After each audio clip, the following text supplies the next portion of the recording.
The wind screamed through the frozen trees, cutting across the desolate road like invisible knives. Snow fell in thick, heavy flakes, blanketing the earth in cold silence. On the edge of this empty stretch of highway, huddled beneath a leafless tree, sat a tiny figure, 5-year-old Emily Watson. Her small body trembled violently under an oversized coat with torn seams and missing buttons. Frost clung to her lashes, her cheeks flushed red with cold, and her purple mittens were soaked through. Yet Emily didn't cry. Her arms, though weak and numb, held 2 fragile bundles tightly, newborn twins, swaddled in tattered blankets she had stitched together from old orphanage sheets. Their tiny faces peeked out, pale and flushed, breathing unevenly in the bitter cold. She looked down at them with fierce determination, whispering to keep them calm. "Shh, it's okay, Lucas. Shh, Lily," she said, her voice trembling. "Emily won't let anything bad happen. I promised Mommy." Behind her, far beyond the trees and the swirling snow, loomed St. Catherine's Orphanage, a place she had learned to fear. Only hours earlier, she had made the most courageous choice of her short life. The orphanage smelled of mildew and sorrow.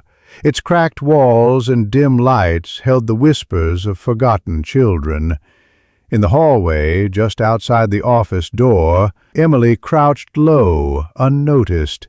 Inside, she heard the cold voice of Mrs. Peterson, the headmistress, speaking on the phone.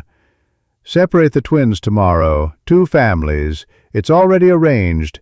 The girl will be fine on her own." Emily's heart dropped. Her breath caught in her throat. No, they couldn't be separated. She had promised her mother, promised her while she was still alive. "Stay together. Protect them, Emmy." That night, while the other children slept and the wind howled against the windows, Emily crept silently into the nursery. She dressed the twins in layers, wrapping them in the warmest things she could find. Then, slipping through the kitchen exit the cooks always forgot to lock, she disappeared into the snow-covered world, clutching them close. Hours later, Emily's legs could carry her no further. Her stomach ached with hunger, her eyes blurry with exhaustion. The wind howled louder. Lucas whimpered in her arms. Lily didn't even cry. She was too weak. Emily dropped to her knees beside the road. There was nothing but white, cold silence.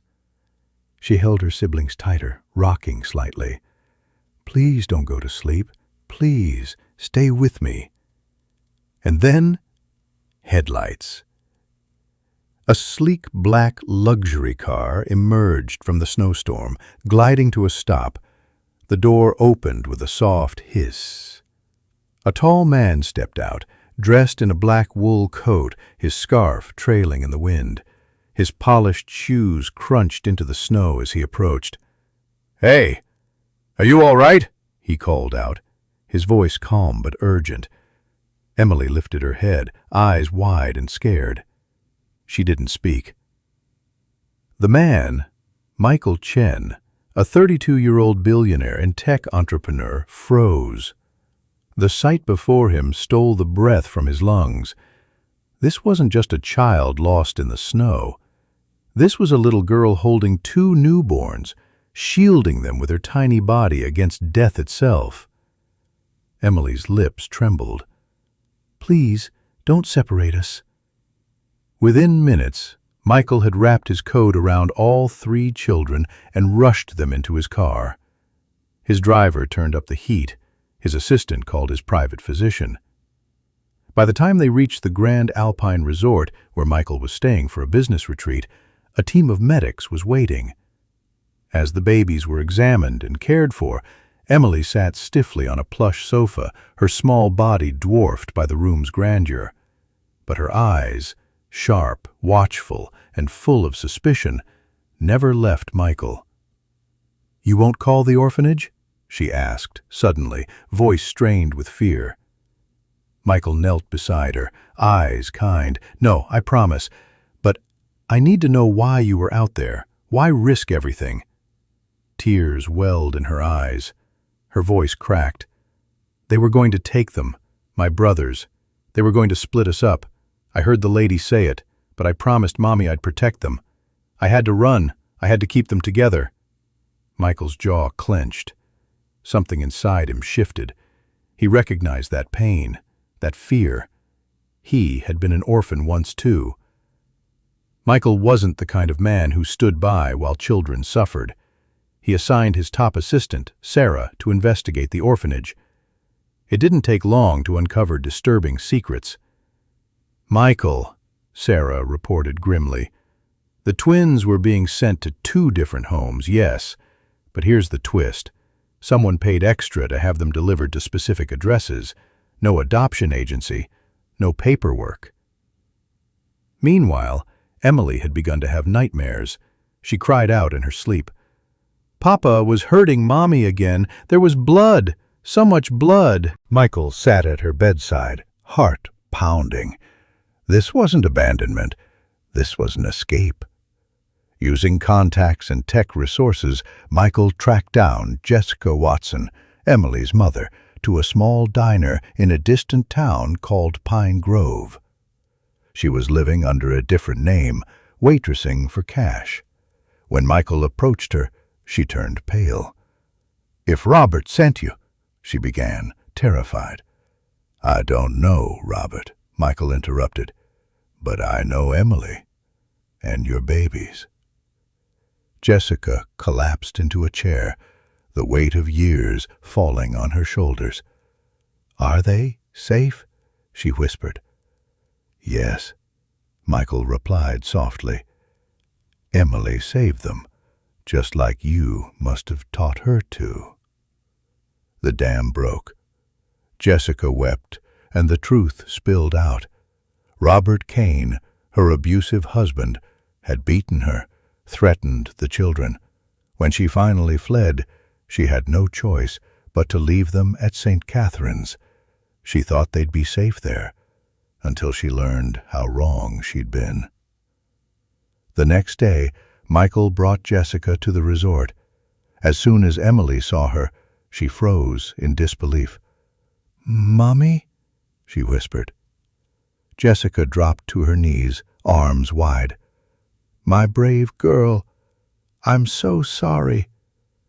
Emily ran into her arms, sobbing. "You promised you'd come back. I waited. I was so scared." Jessica held her tighter, kissing her hair. "I'm here now. I'll never leave again." Michael stood silently nearby, touched beyond words. Emily turned to him, still holding her mother's hand. "Mom, this is Mr. Michael. He saved us." Jessica looked at him, her eyes widened. "Your voice," she whispered. "I remember it, from when I was little." Sarah returned with even more shocking news. "Michael, Jessica isn't just some woman." She placed a thick file in front of him. "She's your sister." Michael's heart stopped. Years ago, he had been Mickey, a little boy who sang lullabies to his baby sister while their mother struggled to survive. After their mother died in a tragic accident, Child Services split them apart. Their connection erased, names changed, records lost. He rushed to Jessica's room, the file trembling in his hands. "Jessie," he said. Jessica turned and gasped. "Mickey!" Emily looked between them. "You're my uncle?" Michael nodded, smiling through tears.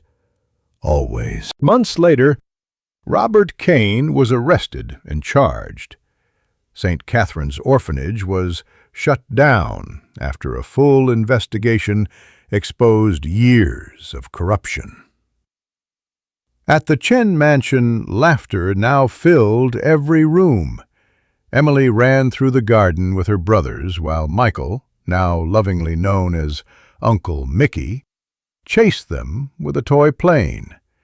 Jessica stood on the porch, her eyes filled with peace for the first time in years. "You kept your promise," she told Emily. "We're together. Forever." Emily grinned and held Michael's hand tight. Best family ever. As the sky darkened and stars appeared, the family sat under the trees, singing softly. "Twinkle, twinkle, little star," a lullaby once broken by fate, now healed by love. Fade to black.